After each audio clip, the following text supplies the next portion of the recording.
Now, it put lunar in the word lunatic, and where would our werewolf legends be without it? But do we really know what effect the moon has on our lives? Well, tonight in the first of our series looking at rural myths, Maurice Flynn visits the Sherwood Observatory in Nottinghamshire to find out more.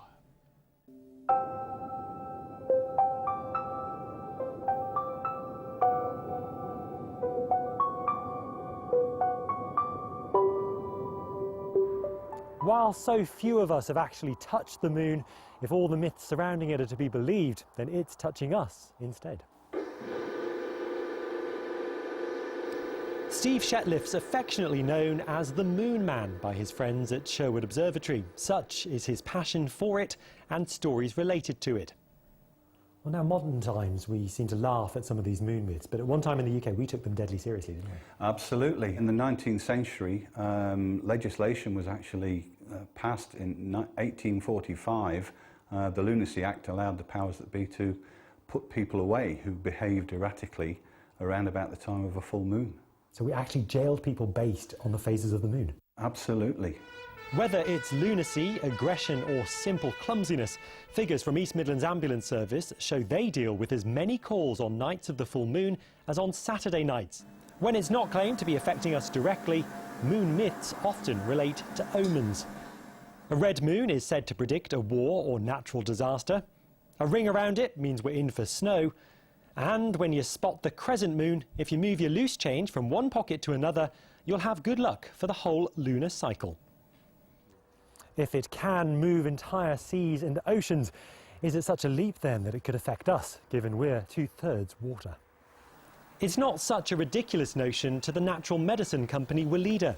The international firm, based in Ilkeston, has been successfully sowing, growing and harvesting crops based on the lunar calendar for 90 years.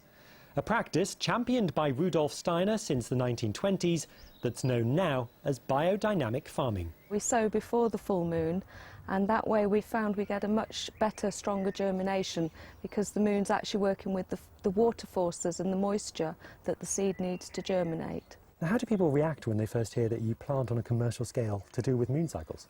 You get a few raised eyebrows, but I think more and more people are actually quite interested and a bit more aware that why shouldn't the moon have influences on us? The sun has a very strong influence on our day-to-day lives, and the moon moves our tides, and the moon is very visible to us, and it actually has some more invisible influences as well for us. Now, a lot in mythical terms is made of the link between the moon and lunacy. Do you kind of think people who aren't doing this are the lunatics, perhaps? Each to their own.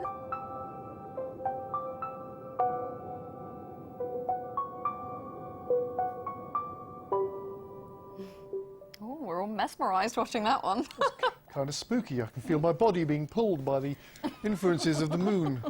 Or is it the drink? I don't know. Yes, thank you. It was fascinating. And